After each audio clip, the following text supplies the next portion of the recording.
Entonces, les decía, hay eh, una serie de preguntas que parecerían como que acercan el enfoque sistémico a la preocupación, digamos, que atraviesa a las perspectivas feministas o a las perspectivas de género.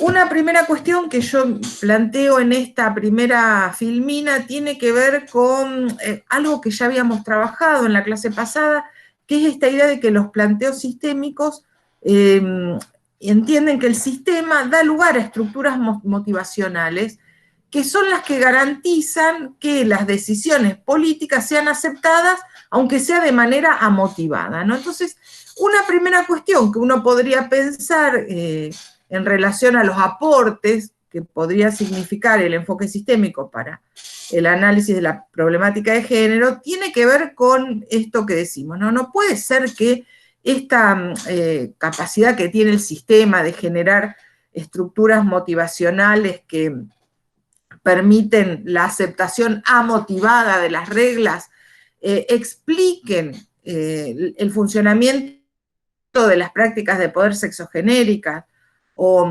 expliquen, digamos, la naturalización de roles. No podríamos pensar que hay en los enfoques sistémicos una reserva conceptual que permite volver inteligibles estas situaciones en las cuales lo que se produce en unas sociedades organizadas en torno a relaciones de poder sexogenéricas, hay, digamos, algunas respuestas automatizadas, podríamos decir, amotivadas, de parte de los miembros de esa sociedad o de las miembros de esa sociedad que hacen que acepten esos roles de manera amotivada, como dice el enfoque sistémico. La otra cuestión que me parecía que también podía quedar, o que uno podría pensar prima facie como, digamos, explicada en el esquema de los análisis sistémicos, tendría que ver con ciertos modos de ser, ciertos etos femeninos, ¿no? Esta idea que McKinnon dice que el primero que la desarrolla es John Stuart Mill en La esclavitud de las mujeres, ¿no? Digamos, esta forma sedimentada de arraigar en las mujeres la idea de que tienen que ser encantadoras para los hombres, amables, afectuosas, de que tienen que ser maternales, ¿no podrían también explicarse en el marco del enfoque sistémico, ¿no? Como, bueno, una forma, digamos, de estructuración de un poder sexogenérico que estaría en la base de la estimulación de estas respuestas amotivadas, ¿no es cierto? O esta automaticidad, digamos, de la aceptación de ciertas reglas de conducta.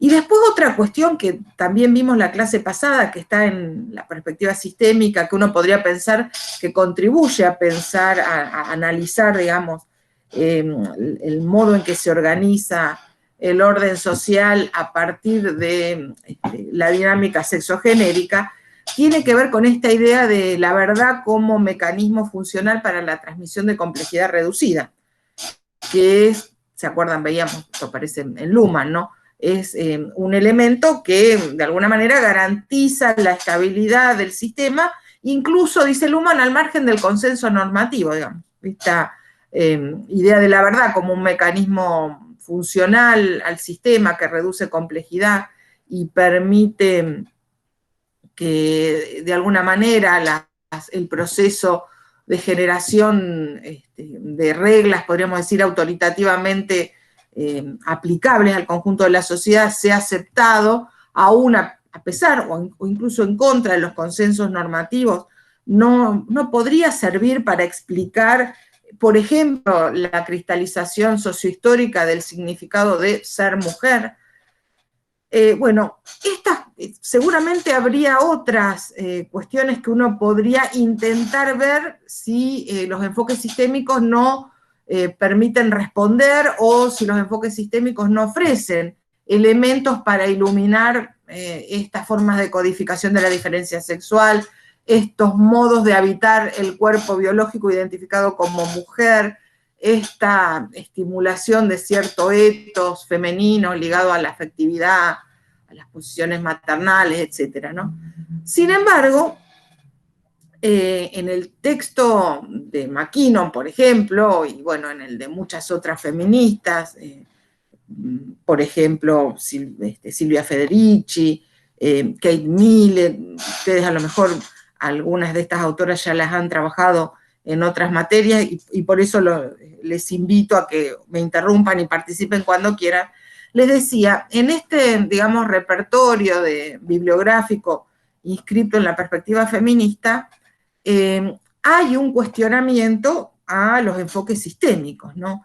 ¿Cuáles serían los déficits del enfoque sistémico según la perspectiva feminista? Digamos, ¿en qué punto los enfoques sistémicos serían insuficientes para explicar tanto, digamos, la estructura sexogenérica de división social como podríamos decir, la estimulación o la sedimentación de un cierto etos, un estilo de conducta, un modo de vida ligado a lo femenino que pondera la afectividad, la sumisión, no sé, la ponderación de los instintos maternales, por ejemplo, ¿no? Bueno, ¿qué cosas en el enfoque sistémico serían, digamos, impedirían profundizar en el análisis de las cuestiones que interesan a la perspectiva de género o a la perspectiva feminista?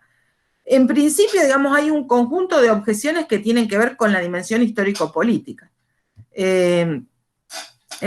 Catherine McKinnon, en un capítulo que ustedes no tienen para leer, como lectura obligatoria, aunque si quieren, como saben, les subimos el texto entero, dice algo así como, bueno, lo que hay que empezar a analizar es cómo camina la historia por la vida de las mujeres. Y efectivamente, los enfoques sistémicos en este punto parecen arrojar poca luz acerca de cómo camina la historia por la vida de las mujeres. Para empezar, la misma idea de sistema, dicen algunas feministas, da la imagen de una totalidad que es ilusoria, que de ninguna manera alcanza para dar cuenta de la situación en la que viven las mujeres, de las condiciones vitales de la conciencia de las mujeres o del modo en que esa conciencia acerca del modo de habitar un cuerpo femenino va cambiando a lo largo de la historia, ¿no? Entonces, la primera objeción es bastante, digamos, medular porque tiene que ver con la categoría que funciona como la piedra angular del esquema conceptual de estos enfoques, que es la categoría de sistema, ¿no? Una categoría que, digamos, se representa una totalidad que es ilusoria, que no alcanza para dar cuenta de qué modo las distintas situaciones vitales por las que atraviesan las mujeres van modificando su conciencia en torno a cómo se vive el sexo, la experiencia de la sexualidad, los modos de habitar el cuerpo femenino, como decía antes, ¿no? Por otra parte, este esquema, como decía la otra vez, más Torres, ¿se acuerdan? Que yo les mencionaba que plantea que el funcionamiento interno del sistema tiene una lógica cuasi cósmica, dice Más Torres en relación a los enfoques sistémicos, ¿no? Este reemplazo de los sujetos por los sistemas y de las acciones por la lógica, digamos, estímulos, respuestas, y, digamos, las alteraciones pensadas en términos de entorno, ambiente, o ruidos del entorno, perturbaciones del entorno, de alguna manera diluye la posibilidad de analizar de manera efectiva de qué modo funciona el Estado, la ley y la política, digamos, para las mujeres, ¿no? Entonces, esta es una preocupación que queda absolutamente ausente del rango de inquietudes que tematizan los enfoques sistémicos. La otra cuestión en relación con esto, que también tiene que ver con el devenir histórico, es que no aparece en estos enfoques un análisis acerca de cómo llega a ser masculino el poder estatal. Esta es una cuestión que después vamos a revisar sobre el final de la clase, ¿no? Pero bueno, hay un elemento, digamos, que une a muchas de las distintas perspectivas feministas, que es el de identificar el poder estatal, digamos, como un poder masculino, un formato de poder que exhibe toda la lógica de la masculinidad, ¿no? Y eso también tiene una historia, y los enfoques sistémicos no alcanzan a dar cuenta de cómo llega a ser masculino el poder estatal. La otra cuestión que queda afuera digamos, podríamos decir, incluso del campo de visibilidad de las preocupaciones sistémicas, tiene que ver con las situaciones de opresión que vive la mujer. Como las situaciones de opresión aparecería sobre, digamos, el supuesto de la igualdad de la ley en el Estado moderno, aparecería, digamos, en la dinámica, podríamos decir, autogenerada de la sociedad civil como algo opuesto a la dinámica regulada con la lógica de la igualdad, digamos, propia del principio de igualdad ante la ley, propia del Estado moderno. Las formas de opresión femenina que tienen lugar en el ámbito de la sociedad civil, en algún punto quedan diluidas para los análisis sistémicos que piensan en términos de sistema político, ¿no? Más aún cuando estas formas de opresión transcurren en la esfera íntima y tienen que ver con la opresión de lo cotidiano, que es una de las tematizaciones más recurrentes, ¿no?, de los enfoques feministas. Todo esto queda fuera del rango de visibilidad, digamos, de los enfoques sistémicos. Y la otra cuestión que aparece, digamos, como gestada históricamente y al mismo tiempo invisibilizada en las perspectivas sistémicas, es que el género funciona como una forma de estratificación social asimilable a la categoría de Estado propia de la sociedad de antiguo régimen, no propia del modelo estamental. Y por lo tanto, como se acuerdan que nosotros estuvimos ya viendo, por ejemplo, Luhmann plantea que los enfoques sistémicos se proponen volver inteligibles las sociedades modernas, que son sociedades en las cuales se ha, digamos, avanzado en un proceso de diferenciación funcional. El hecho concreto de que la situación de la mujer funcione en la lógica de un esquema de estratificación propio del modelo, digamos, estamental, un Estado al modo en que existían los estados en el modelo estamental, la nobleza del Estado, por ejemplo, ¿no?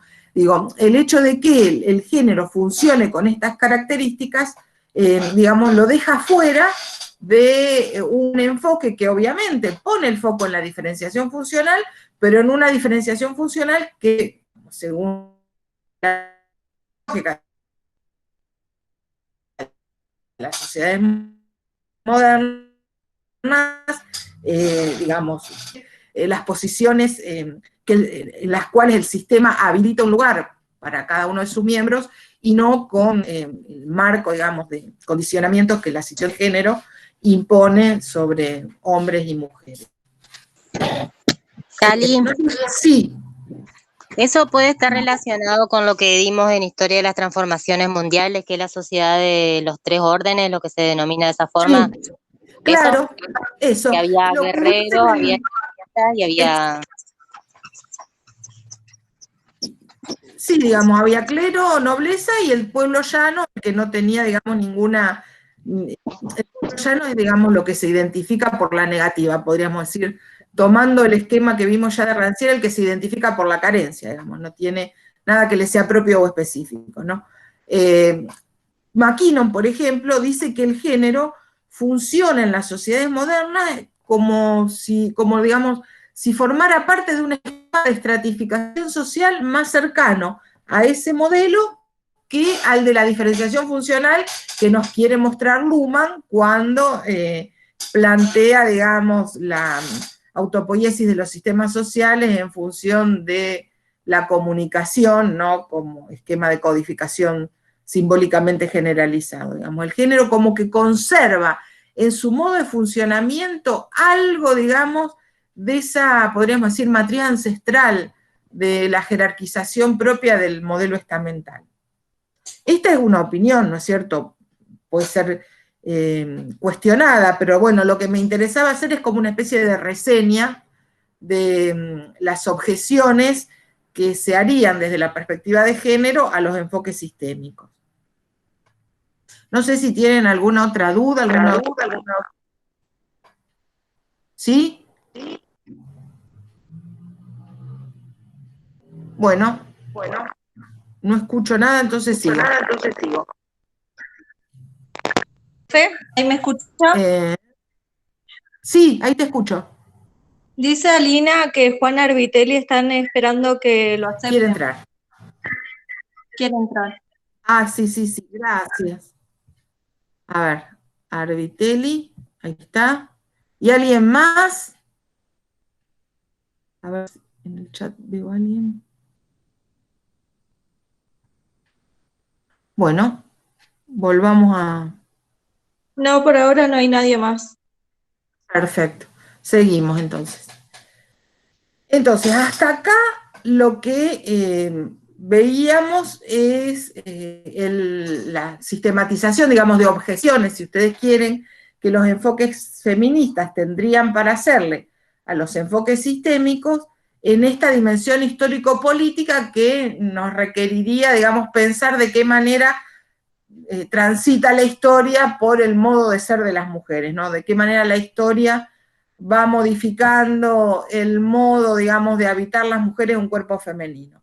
Eso quedaría absolutamente alejado del rango de visibilidad de los enfoques sistémicos. Después hay una serie de objeciones que tienen que ver con la dimensión teórico-conceptual, que uno podría, digamos, empezar a desglosar partiendo de la idea que aparece en muchas de las teóricas del feminismo, de que sistema es una categoría construida en el marco de los parámetros de la lógica masculina. ¿Por qué? Bueno, porque tiene que ver con criterios, digamos, de racionalidad, de universalidad y de objetividad que son propios de la mirada masculina, digamos, que son construcciones que están situadas, digamos, que tienen que ver con la mirada masculina, pero que pretenden universalizarse. Entonces, la categoría de sistema, digamos, contiene en sí misma todos elementos que son propios de los parámetros de una mirada masculina. Y por lo tanto, el significado de ser mujer en un sistema social quedaría también, digamos, invisibilizado en esta perspectiva, porque, sobre todo, si tomamos esto que decíamos en relación a los enfoques sistémicos en general, ¿no? Que el individuo es reemplazado por el sistema, digamos. Lo que analiza el enfoque sistémico es la mecánica del sistema. No es que, tampoco digo, hay que ser parciales en la crítica al enfoque lumaniano. Luhmann toma la categoría de sentido incluso, pero la piensa pensándola en términos lingüísticos, ¿no? Es el código lingüístico el que define el sentido, pero digo, no, de la misma manera en que el enfoque sistémico no nos permite ver el modo en que la historia camina por el cuerpo de las mujeres, también deja fuera justamente tomándola como una posición, digamos, preestablecida dentro del sistema, elude la preocupación por el significado de ser mujer en un determinado sistema social. Ser mujer no significa lo mismo en cualquier sistema social, digamos, ubicado en la escala espacial, digamos, significa lo mismo a lo largo de la historia, ¿no? Por otra parte, lo que no reconoce, dice McKinnon, los enfoques sistémicos, es que un método, sí dice, ella es en parte siempre tautológico con respecto a sí mismo. ¿Por qué? Porque de alguna manera, según el modo en que codifica los conceptos, los problemas, las líneas analíticas, ¿no es cierto? Bueno, anticipa, digamos, aquello que pueda ser visible. Y en relación, digamos, a la cuestión de el significado social del ser mujer, o en relación al modo en que camina la historia a través de la experiencia de las mujeres, ¿no? La misma configuración, digamos, de este esquema conceptual deja fuera ese tipo de preocupaciones. Descubre lo que busca, que es la mecánica, digamos, de articulación funcional de los distintos elementos que componen el sistema, ignorando una cosa que después vamos a ver, que preocupa a la perspectiva feminista, que es la articulación entre la dimensión biológica, sociocultural y subjetiva del modo de habitar el cuerpo femenino, ¿no? La combinación entre la dimensión biológica, sociocultural y subjetiva que define qué es ser mujer, por ejemplo, en una sociedad determinada. Por otra parte, la otra cuestión que después también vamos a retomar cuando analicemos las propuestas teórico-metodológicas del feminismo radical, hay una identificación de la idea de objetividad con el punto de vista masculino.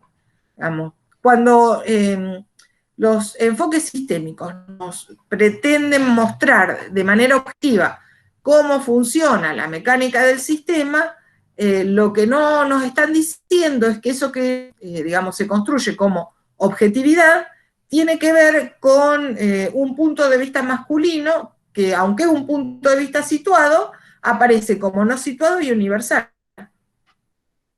Y en definitiva, lo que, digamos, lo que subyace, lo que subtiende a estos enfoques sistémicos es la negación, podríamos decir, de la potencia que tiene la diferencia sexual en la construcción y el conocimiento de la realidad, ¿no? Hay, digamos, y esto ustedes ya lo habrán visto, no tengo que decírselo porque, bueno, tienen una materia dedicada a problemas epistemológicos, hay, digamos, un potencial epistemológico en la perspectiva situada en clave de género o en clave, digamos, sexodisidente a la hora de pensar cómo se construye y cómo se interpreta el mundo, ¿no? La objetividad que presuponen los enfoques sistémicos es una objetividad que, bajo el punto de vista masculino, nos quiere vender un universal. Por otra parte, y en sintonía con esto, la racionalidad del sistema es una racionalidad masculina, que justamente funciona como una especie de patrón universal que pretende eliminar la propia noción de punto de vista. Digamos. La universalidad de la racionalidad eliminaría la posibilidad de pensar en términos de perspectivas situadas o de puntos de vista, ¿no? Y en términos políticos, digamos, esta dilución de la idea de perspectiva situada, ¿no? Este énfasis puesto en la objetividad o en la racionalidad como universales no situados, objetivos, lo que están transformando, digamos, es una estrategia, digamos, teórico-epistemológica en una estrategia política que se traduce como hegemonía masculina, ¿no? Lo que dice McKinnon es que efectivamente la ausencia de perspectiva lo que hace es expresar la estrategia de la hegemonía masculina. Y por otra parte también hay una cosa que me pareció muy interesante, que es el modo de conocer que tiene el hombre, cuando hablo del hombre no estoy hablando de este universal supuestamente inclusivo, sino del hombre genéricamente considerado, ¿no? El conocimiento que el hombre tiene sobre el mundo deriva de un tipo de relación, digamos, instrumental que mantiene con el mundo. Esto, por ejemplo, McKinnon lo toma de un teórico del marxismo que se llamaba Kolakowski, creo, si no me equivoco, déjenme que lo busque. Pero les decía, lo que plantea este teórico del marxismo, de la renovación marxista, es que en realidad el modo de conocer del hombre tiene que ver con que se conecta con el mundo a partir de lo que el mundo puede aportarle para resolver sus necesidades. Esto podría relacionarse con la hipertrofia de la razón instrumental, de la cual hemos ya estado hablando en otras ocasiones, ¿no? Entonces, hay un modo de conocer que es masculino y que tiene que ver con digamos, la vinculación que establece el hombre con el mundo en términos de, digamos, las posibilidades que le puede ofrecer para satisfacer sus necesidades. Bueno, cuando hagamos la pausa lo voy a buscar, creo que es Kolakowski, pero para no errarle después lo voy a chequear. ¿Hasta acá alguna pregunta, alguna duda, algún comentario que quieran hacer?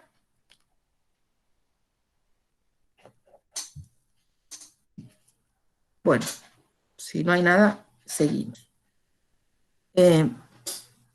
A partir, digamos, de esta primera, digamos, presentación de una especie de panorámica de la crítica a los enfoques sistémicos, yo también quería mencionar o introducir otras miradas críticas que hay en el feminismo, tanto respecto al liberalismo como al marxismo, como, no sé, al feminismo de la diferencia, ¿no? Un poco lo que vinimos desarrollando hasta acá es el elemento que nos permite conectar la perspectiva feminista con la perspectiva sistémica, justamente para marcar qué es lo que ciertas vertientes del feminismo objetarían al análisis sistémico, pero en realidad en la crítica feminista ingresan una variedad de perspectivas que incluyen al liberalismo, aun cuando en general todas las teóricas del feminismo valoran lo que significó la obra de John Stuart Mill,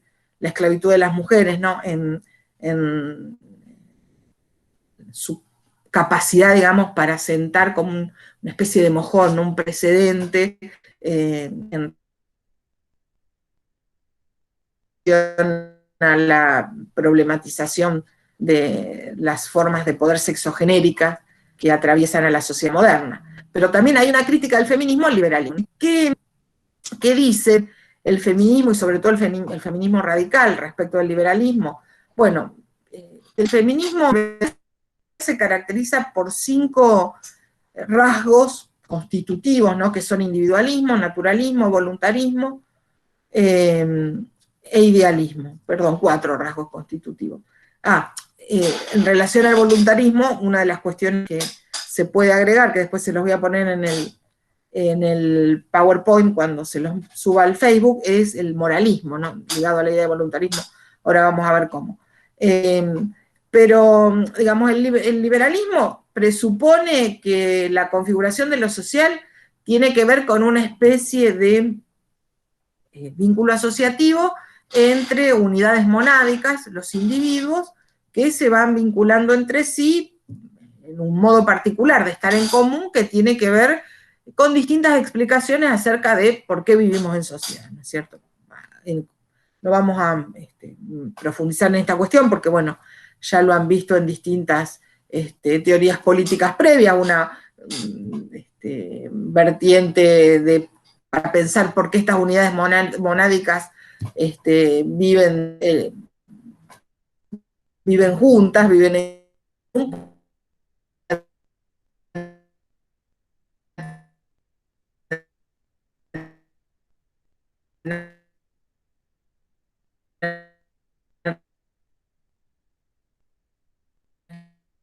que ver con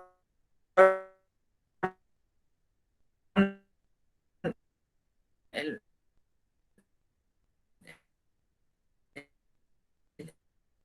esquema del contrato, otra vertiente utilitarista podría tener que ver. Entonces, ¿cómo opera el feminismo liberal? Bueno, digamos, construyendo una idea de mujer. Se cortó por un tiempo largo, los últimos 30 segundos a un minuto. ¿Los últimos? 30 segundos a un minuto más o menos. Pero esta misma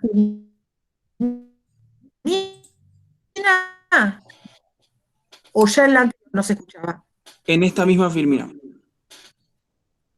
Entonces arranco de nuevo.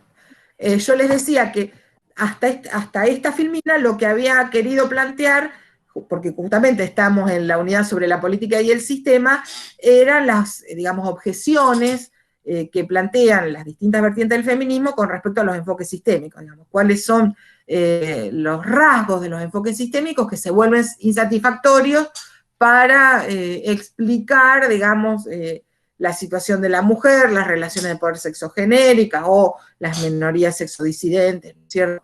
Que tienen que ver con estas cuestiones que mencionábamos antes, ¿no? Déficit en relación a los procesos históricos, limitaciones conceptuales, pero en realidad el feminismo también, digamos, en su paneo, digamos, en su recorrido por el horizonte de las distintas vertientes teóricas con las que dialoga, va produciendo críticas sobre el liberalismo, sobre el marxismo, sobre, por ejemplo, el feminismo, la diferencia, para pensar distintas las discusiones al interior del propio feminismo. Entonces, lo que me parecía también interesante recorrer antes de entrar en el análisis del, digamos, de la posibilidad de un enfoque feminista del Estado, era, digamos, hacer un repertorio de críticas que va haciendo el feminismo a estas distintas vertientes. Y en principio arrancamos con el feminismo, la relación entre el feminismo y el liberalismo. Yo les decía que aun cuando en general todas las vertientes del feminismo reconocen el valor de ese texto liminar, podríamos decir, del liberalismo, que es el de John Stuart Mill sobre la esclavitud de las mujeres,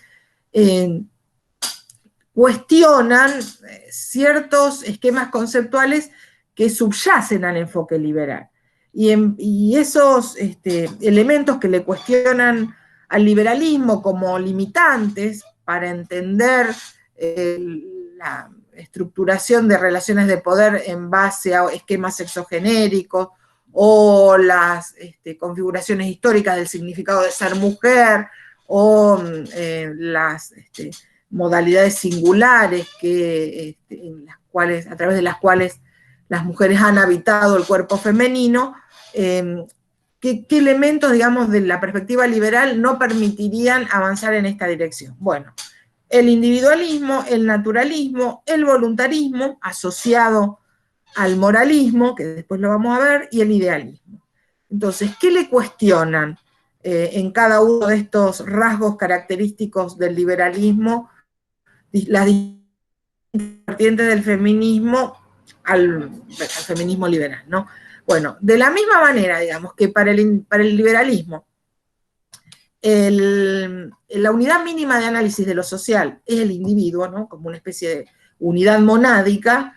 Después podríamos ver, yo les decía, bueno, hay distintas vertientes del liberalismo que piensan de distinta manera el dato histórico de que estos individuos o unidades monádicas vivan juntos. Bueno, algunos lo explicarán por el contrato, otros lo explicarán por la utilidad, eso no lo vamos a reconstruir ahora porque ya lo vieron en otras teorías políticas, pero en cualquier caso, digamos, la idea es que ese feminismo liberal proyecta al plano del análisis de la situación de la mujer este esquema conceptual a partir del cual analiza la sociedad, que es el que toma como punto de partida al individuo como unidad monádica, ¿no es cierto? Entonces, ¿cómo identifica un colectivo que podría ser las mujeres a partir de lo que encuentra de manera singular en cada individuo mujer? Por eso McKinnon dice algo así como que a través del individualismo, el feminismo liberal extrae, digamos, a todas las mujeres de cada mujer. En el análisis de la singularidad individual de cada mujer, se encuentra el punto de apoyo, la plataforma, digamos, de apoyo para pensar la formación de un colectivo mujeres, ¿no? Por una especie de mero vínculo de agregación. En función de cómo cada mujer individualmente vive, habita su propio cuerpo femenino, para usar una frase que se ha convertido casi en parte de la retórica de la teoría feminista, alcanzaría con proceder de esta manera, ¿no? Sumando a individualidades que funcionan como unidades monádicas. Por otra parte, hay un cierto naturalismo en el feminismo liberal. ¿Por qué? Porque, digamos, parte del presupuesto de la existencia biológica de los sexos. La naturaleza es el lugar fijo a partir del cual se puede apoyar el análisis de la tensión entre los sexos, ¿no? Dice McKinnon, la naturaleza aparece como lugar fijo, el sexo es biología, y el género es el modo en que un cuerpo físico adscripto a esa sociedad biológica, digamos, define las posibilidades, las reglas a partir de las cuales viven en sociedad, digamos, las mujeres o los hombres, ¿no? Entonces, hay un cierto naturalismo en el enfoque del feminismo liberal. También le critican una forma de voluntarismo que consiste en creer que justamente, digamos, como partimos de unidades monádicas que son los individuos, individuos con sus propias representaciones, pensamientos, acciones, ¿no? Autónomas, condicionadas, pero digamos con un grado de autonomía importante, ¿no? En relación a los demás, bueno, alcanza a compensar que si se modifican leyes y costumbres, se van a modificar estas prácticas individuales y, digamos, en consecuencia se van a disolver o van a comenzar a disolverse las formas que, digamos, reproducen a lo largo del tiempo la opresión de las mujeres, ¿no? Hay un voluntarismo incluso en relación a las posibilidades de la ley, digamos, bueno, alcanza con que las leyes cambien para que la gente, obedeciendo estas leyes, que serían diferentes, empiece, digamos, a transitar el significado de ser mujer de una manera distinta que permita disolver las formas opresivas en las que viven las mujeres. Y en este punto aparece otro elemento que yo me olvidé de poner, que es el moralismo. Finalmente, modificar la situación de las mujeres es un problema moral. Es un problema que tiene que ver con el modo en que cada uno, digamos, de manera voluntarista y en función de esta subjetividad plena de un individuo monádico, asume el desafío de modificar esas situaciones de opresión. Y el otro elemento que viene, digamos, se deriva un poco de esto que acabo de decir, es el idealismo. También se critica en el feminismo liberal una forma de idealismo que considera que el pensamiento define las condiciones de existencia social. Hay como una especie de perspectiva iluminista, podríamos decir, que confía en que cambiando, digamos, el modo en que piensa la gente, se va a cambiar la sociedad y por lo tanto se van a disolver esas estructuras opresivas que, digamos, tienen capturadas a las mujeres. ¿Hasta acá se escuchó, se entendió? ¿Alguna pregunta? ¿Algún comentario? Bueno, seguimos entonces. La otra, digamos, pareja teórica que hay que analizar, porque bueno, hay diálogos muy fluidos, pero también hay muchas tensiones, es la de feminismo y marxismo. También, digamos, casi todas las feministas reconocen lo que ha significado, por ejemplo, el trabajo de Engels, ¿no? Sobre el origen de la familia, la propiedad y el Estado. Pero aún así hay, digamos, objeciones respecto de la perspectiva marxista en el feminismo, sobre todo en el feminismo radical, que podrían sistematizarse en este, digamos, repertorio de críticas, ¿no? Descuida el significado social de la materialidad del cuerpo. Digamos, para el marxismo es importante la dimensión de la materialidad de las relaciones sociales, ¿no es cierto?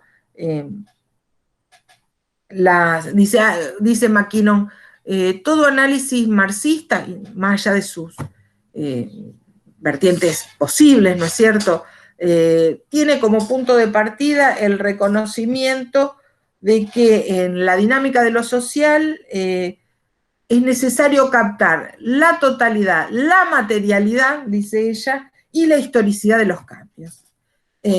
O sea, la materialidad es un elemento fundamental para pensar la dinámica del cambio social. Sin embargo, que dice el feminismo, el marxismo descuida la materialidad del cuerpo femenino. La materialidad en la que piensa el marxismo cuando propone analizar el cambio social son, digamos, las relaciones materiales que se estructuran entre los hombres y las cosas, o entre las prácticas de cosificación que las relaciones humanas de explotación, por ejemplo, imponen, digamos, entre unos individuos y otros, pero no pone atención en lo que significa socialmente la materialidad del cuerpo femenino. Ya sea que pensemos esta materialidad en relación a su capacidad productiva o reproductiva, que por otra parte es otra cuestión que se le ha criticado al marxismo, que es que piensa el rol de la mujer en relación a las funciones reproductivas y no visualiza, esto lo dice por ejemplo Silvia Federici, que la función reproductiva es una función productiva y que además en el proceso de ascenso del capitalismo, lo que produce la función reproductiva es nada más y nada menos que los individuos que van a aportar fuerza de trabajo al proceso de producción material, del proceso de producción de manufacturas, por ejemplo, ¿no? Entonces, es de alguna manera sorprendente que el marxismo, preocupado en la dimensión material de las relaciones sociales como un elemento clave, ¿no? Esta dimensión material para pensar el cambio, no haya prestado atención a la materialidad del cuerpo femenino, ya sea en términos productivos o reproductivos, ¿no? La otra cuestión que aparece en algunas vertientes del marxismo es que consideran que en general el feminismo es un movimiento burgués y que en algún punto le termina siendo funcional a las clases dominantes, ¿no? A las formas de dominación propias, digamos, de la oposición, de la contradicción fundamental, bueno, en las sociedades modernas, la oposición entre burguesía y proletariado, ¿no? Opaca de alguna manera la contradicción fundamental y al opacar esa contradicción fundamental diluye, en algún sentido, bueno, el foco de atención para pensar las posibilidades de transformación. Si nos quedamos pensando en las condiciones de la mujer y la opresión de la mujer, lo que vamos a hacer finalmente es descuidar el rol de la más abarcadora de todas las opresiones, que es la opresión de clase, ¿no? Es también una forma de pensar que la opresión de clase contiene todas las formas de opresión, y que si nos ocupamos de la opresión de clase no necesitamos ponderar de manera específica la opresión femenina, porque quedaría, digamos, tejida la opresión femenina en la compleja trama de la opresión de clase. En este sentido, también una cuestión que aparece en muchos textos es que el marxismo toma al colectivo de mujeres como un dato, digamos, no piensa al modo en que lo propone el famoso texto de Simone de Beauvoir, ¿no? El segundo sexo, mujeres no se nacen, se hacen, la mujer se hace, no nace mujer. Bueno, el marxismo en general la toma como un dato, no piensa cómo se hace una mujer. Piensa qué pasa con aquellos individuos que nacen mujer, en todo caso. Entonces, no incluye en sus preocupaciones ni el significado social de ser mujer en distintos momentos históricos, ni en los modos singulares, digamos, de habitar el cuerpo femenino que las reglas de poder sexogenéricas establecen en cada una de esas sociedades. La mujer es un dato, un a priori, un punto de partida, un dato biológico, si ustedes quieren, y por lo tanto no permite pensar en esto que propone Simone de Beauvoir, que es, bueno, analizar cómo se hace una mujer. Por otra parte, también una cuestión que aparece en muchos de los textos es que las relaciones de clases para las mujeres están mediadas por relaciones sexogenéricas, ¿no? Están mediadas por relaciones con los hombres. Entonces, en un sentido, se necesita, digamos, una mirada de interseccionalidad, diríamos, ¿no? Que combine las dos entradas para combinar el modo en que se articulan relaciones de clase, relaciones de opresión sexogenérica, viendo cuáles son los vínculos entre ambas sin, digamos, restarle especificidad a ninguno de estos dos tipos de relaciones. Y por otra parte, una cuestión que aparece en la mirada del marxismo es que el proceso, digamos, de toma de conciencia que intenta suscitar el movimiento feminista es como una especie de movimiento idealista, que de alguna manera presupone que la situación en la que viven las mujeres les permite, digamos, volver clara su propia realidad en su condición de mujeres, ¿no? Bueno, este proceso de concienciación o concientización, según las autoras que tomemos, para el marxismo es una apuesta idealista, ¿no? Finalmente ignora la tradición fundamental que atraviesan la posición de la mujer. Por otra parte, dado que uno de los ámbitos fundamentales de la opresión femenina es el ámbito de lo privado, digamos, el enfoque político del marxismo no alcanza, digamos, a cubrir, a penetrar o a interpelar el ámbito de lo privado de lo individual, ¿no es cierto? Lo privado tiene que ver con lo individual, no con lo colectivo, y por lo tanto, por ejemplo, las situaciones de violencia doméstica no serían un elemento que articule la opresión del colectivo mujeres. ¿Por qué? Porque, bueno, es algo individual, privado, tiene lugar en el mundo de lo doméstico, y las articulaciones sociales que prioriza el marxismo son esas articulaciones colectivas que permiten, digamos, habilitar a un conjunto de individuos como actor público, ¿no? Actor con visibilidad en el espacio público. Por otra parte, hay también en las perspectivas marxistas una, digamos, dimensión de objetividad que, como decíamos antes, para las perspectivas feministas es una forma, digamos, de convertir la mirada situada de los hombres en universal. La objetividad en la ciencia moderna no es más que la universalización del punto de vista masculino. Y al pensar, digamos, la objetividad en relación a una teoría como algo que está separado tanto de los condicionamientos contingentes, factuales, digamos, de la realidad, como de la ideología en términos de falsa conciencia, lo que se está planteando, digamos, es una dimensión de objetividad que replica esto que decíamos antes, ¿no? La identificación de la mirada situada singular masculina como si fuera una mirada, digamos, objetiva, universal. ¿Por qué? Porque en definitiva, para el marxismo, digamos, pensar las condiciones de historicidad de la propia producción teórica deja justamente a esta perspectiva, digamos, en un lugar, digamos, de contingencia que de alguna manera socava las pretensiones de universalidad de la propuesta marxista, ¿no? Entonces, para que la propuesta sea objetiva, sea universal, tiene que ser objetiva, tiene que poder escapar a las condiciones históricas de producción de la propia teoría, y por lo tanto tiene ofrecer una dimensión de objetividad que funciona, al igual que cualquier otra perspectiva teórica, como la universalización de una perspectiva singular que es la de los hombres. No sé si hasta acá tienen algún comentario, alguna sugerencia, algo que no hayan entendido.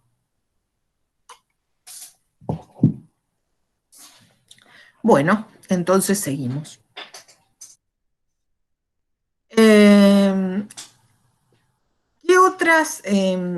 ¿Qué otras cuestiones, digamos, aparecen en esta perspectiva del feminismo radical, objetadas o analizadas como elementos que limitan los alcances de una teoría feminista? Por ejemplo, el feminismo de la diferencia. El feminismo de la diferencia, que es el feminismo, digamos, que articula la lucha de las mujeres al reconocimiento de la diferencia, digamos, como el punto de apoyo para una plataforma política, digamos, de transformación, ¿no es cierto? ¿Qué diría el feminismo radical del feminismo de la diferencia? Bueno, diría que en el feminismo de la diferencia, la relación entre igualdad y diferencia adquiere una dimensión sustantiva, digamos. Se ontologiza la diferencia y se la hace aparecer, digamos, como también el lugar de una objetividad sustancial que va más allá de la posición histórico-política de la mujer como un modo particular o singular de habitar un cuerpo femenino, condicionado históricamente, ¿no? Va más allá de la configuración histórica de lo que puede ser los intereses que se plantea las luchas feministas en cada momento histórico.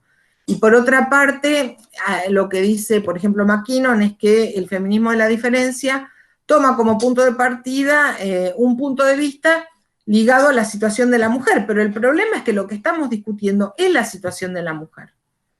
Y esa situación de la mujer es una situación de opresión, es una situación de asimetría. Entonces, digamos, la propuesta es empezar primero discutiendo si en esas condiciones de opresión y de asimetría, el punto de vista de la mujer, podríamos decir, es un punto de vista plenamente emancipatorio, o se hace eco de, digamos, los roles que se le han asignado históricamente a las mujeres para sostener esa diferencia, ¿no?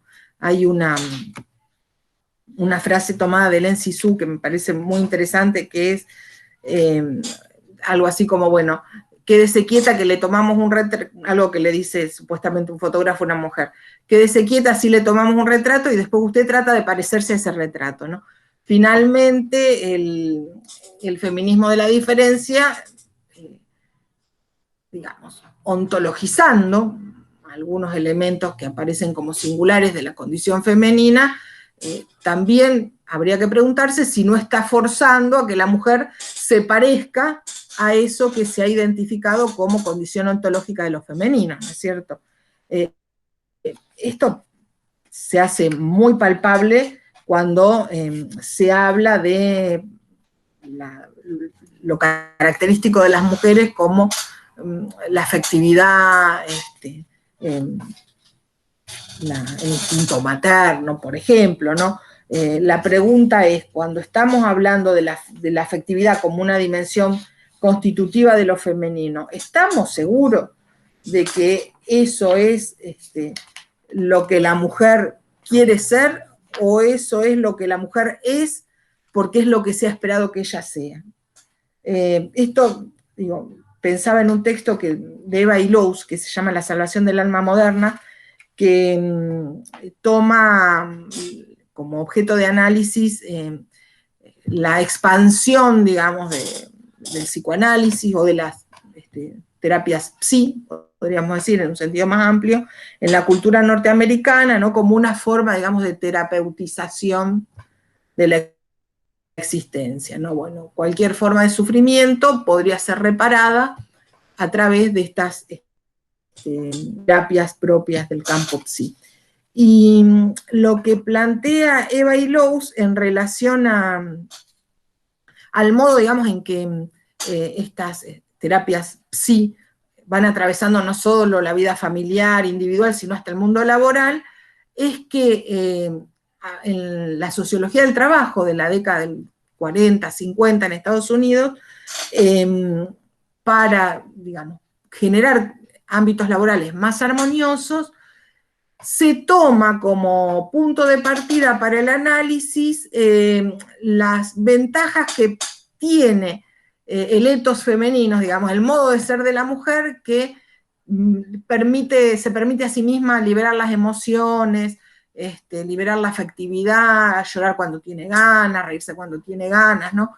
Y entonces supone que esta estructura psíquica, digamos, propia de las mujeres, tal vez podría funcionar como para, digamos, generar ámbitos laborales más propicios y tratar de que los varones se permitan esta libertad que se dan las mujeres a sí mismas de llorar cuando tienen ganas, de reírse cuando tienen ganas. Bueno, esa estructura emocional que se presupone en las mujeres, ¿cómo podríamos saber si es, si, digamos, tiene una dimensión sustantiva en la constitución de lo femenino? Si define ontológicamente el modo de ser de lo femenino, o es el modo de habitar el cuerpo femenino que las mujeres han encontrado a lo largo de la historia en función de lo que se esperaba que ellas sean.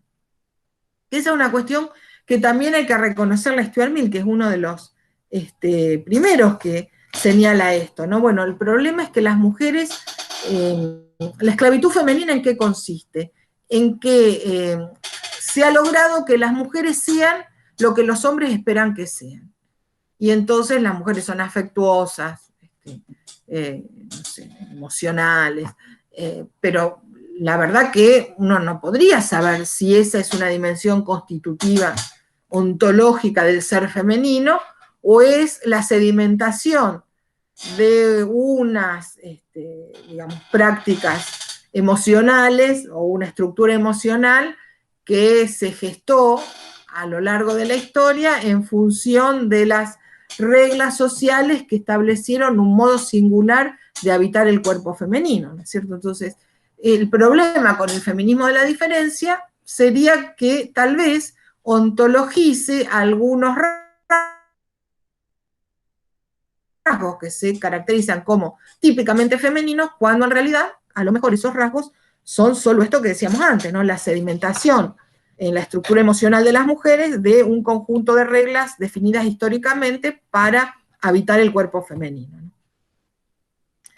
Y en relación al feminismo liberal, la otra cuestión que critica el feminismo radical es la confianza que tiene en las posibilidades de la ley para modificar las características de la interacción social entre hombres y mujeres, ¿no?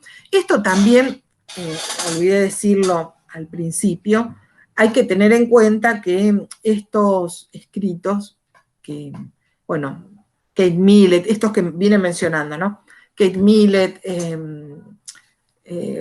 la propia Catherine McKinnon, bueno, el de Federici es de la década del 90, ¿no? Pero son textos, el de la política sexual es se publica, de Kate Millett se publica en los 70, creo que en 1970, el de McKinnon a mediados de la década del 80, Calibán y la bruja, creo que es de la década del 90, digo, también uno tendría que pensar el modo en que la misma práctica del movimiento feminista retrovierte, podríamos decir, sobre las conceptualizaciones de las teorías feministas, ¿no?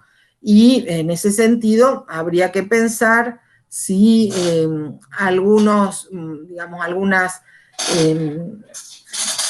jugadas del movimiento feminista que se desarrollan en el campo jurídico, por ejemplo, no han modificado o no permiten modificar la concepción que se tiene sobre el rol o las posibilidades, digamos, de apelar a la ley o al Estado para modificar la situación de la mujer.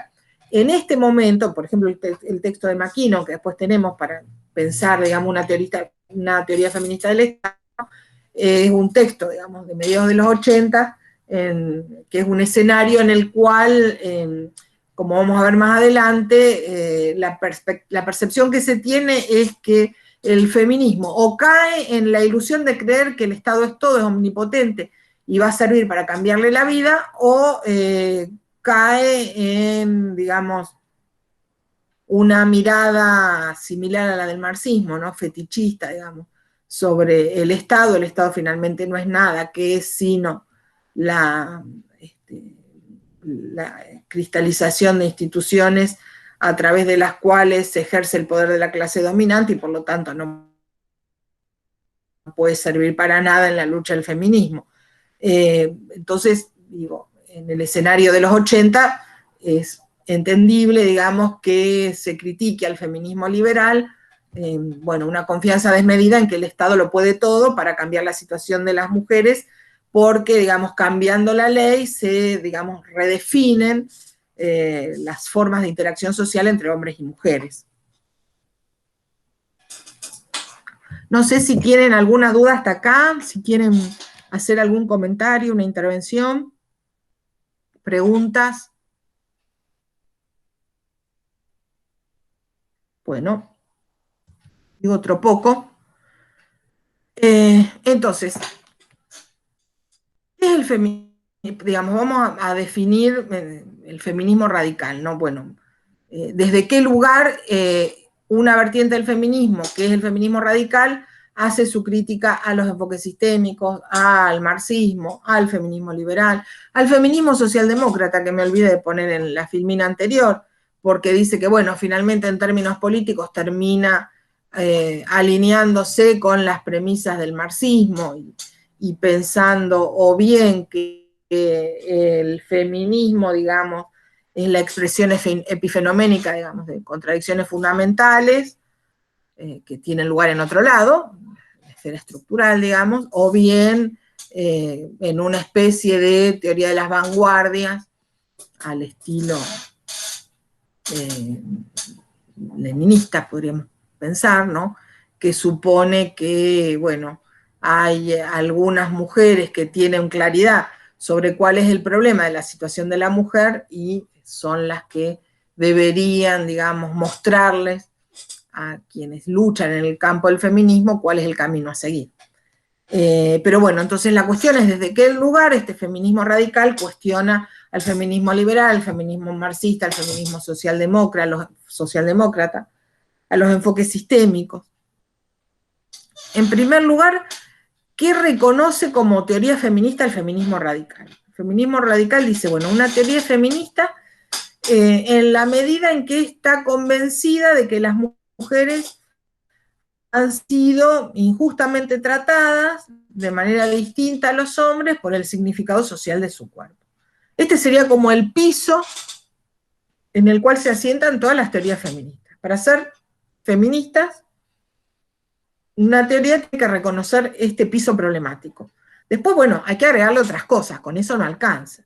El feminismo radical reconoce 3 dimensiones para pensar a la mujer. Una dimensión biológica que tiene que ver con el cuerpo femenino, digamos, reconoce 3 dimensiones que tienen que funcionar, que tienen que ser analizadas de manera articulada, ¿no? Una dimensión biológica que tiene que ver con habitar un cuerpo femenino, una dimensión sociocultural que define las reglas sobre el modo de habitar ese cuerpo femenino, y que son las reglas que construyen históricamente un colectivo que llamamos mujeres, que son reglas que van variando históricamente, digamos. Cuando hablamos de mujeres, no es lo mismo las mujeres del siglo XVIII, del siglo XIX, del siglo XX, no es lo mismo las mujeres negras o afroamericanas en Estados Unidos que las mujeres blancas de la costa este, o que las mujeres francesas. Entonces, y esa, digamos, diferencia singular del colectivo mujeres tiene que ver con las reglas históricas que definen el modo de habitar un cuerpo femenino, ¿no?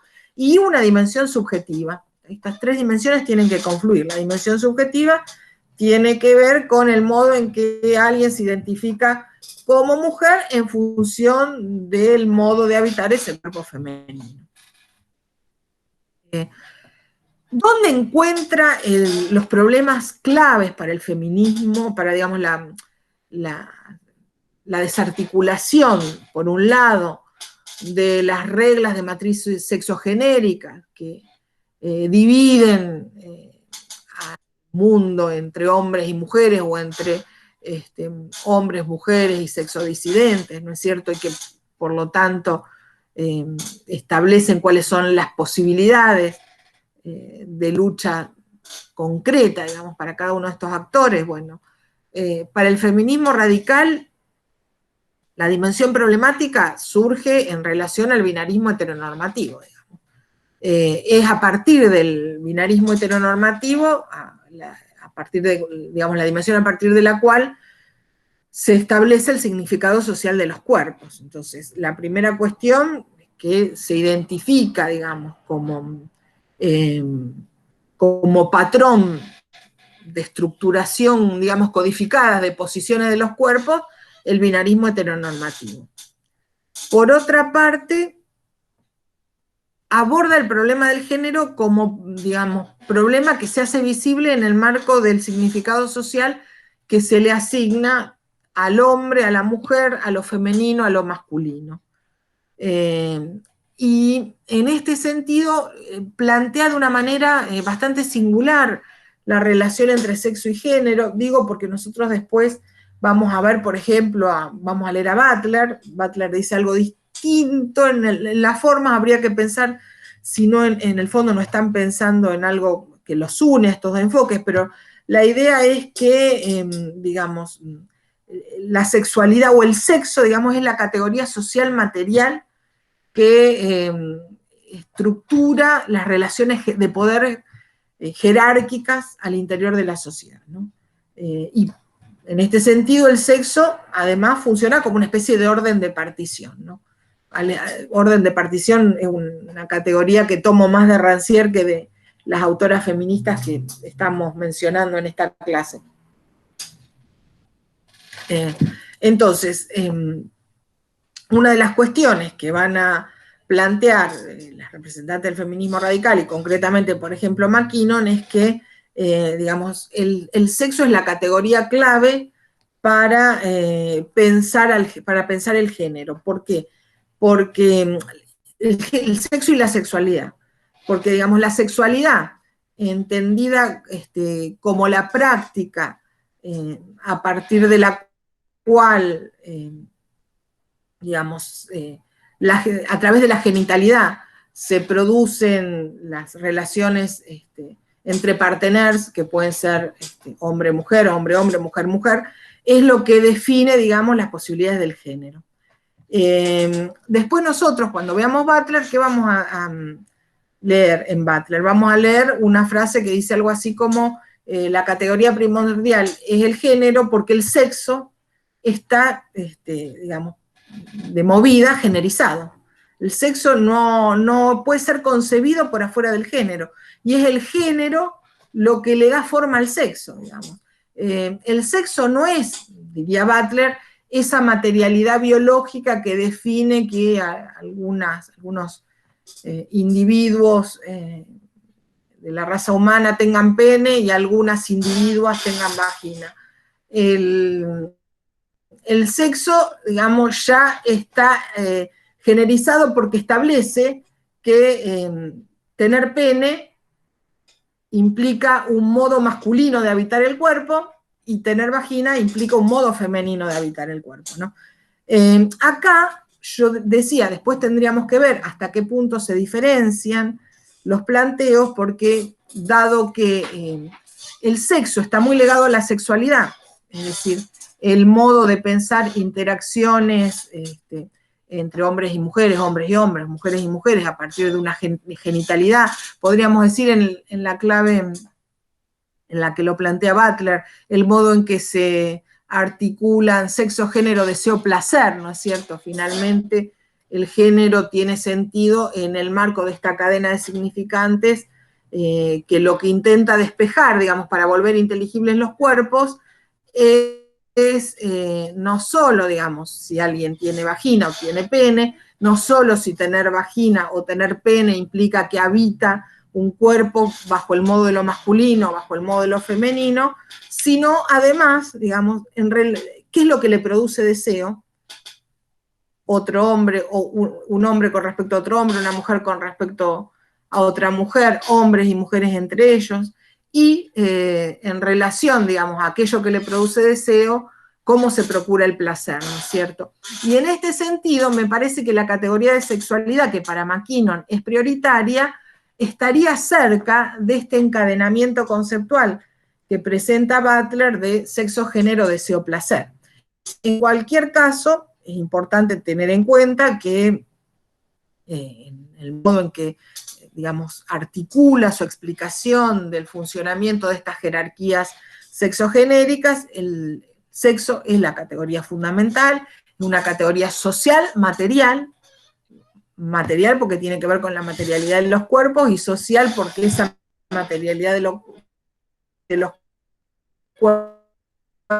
cuerpos definen significados sociales, y en este sentido establece un orden de partición que al mismo tiempo define una jerarquía, ¿no? Y por eso la categoría clave del feminismo radical es el sexismo como sistema de subordinación. Hay, dice McKinnon, una matriz sexual de la política que es la que establece esas relaciones jerárquicas, relaciones de subordinación, relaciones de sujeción incluso, ¿no? Y en esta línea lo que plantea McKinnon es que la vertiente del feminismo radical contiene, dice ella, las preguntas básicas de la política. Digo, porque uno podría pensar que la relación entre feminismo y política es una relación instrumental. Entonces, de lo que se trata es de ver de qué manera, a partir de una codificación previa de los modos de habitar los cuerpos, el movimiento feminista puede valerse de la política para transformar las condiciones que establecen una jerarquía sexogenérica. Pero lo que dice McKinnon es que en este enfoque, digamos, uno termina cayendo en una perspectiva bastante ilusoria que supone que la misma política que nos ha subordinado sería la que nos permite emanciparnos. No es la palabra que usa, pero bueno, funciona bien en este contexto. Lo particular del feminismo radical, que es que en las preguntas que se hace sobre el sexo y la sexualidad ya están contenidas todas las preguntas inherentes al orden político, ¿no? Las preguntas del feminismo radical que tienen que ver por cómo se constituye una persona en el marco de la sociedad y en función de una sociedad que además está dividida según una lógica sexogenérica, es en sí misma una pregunta política.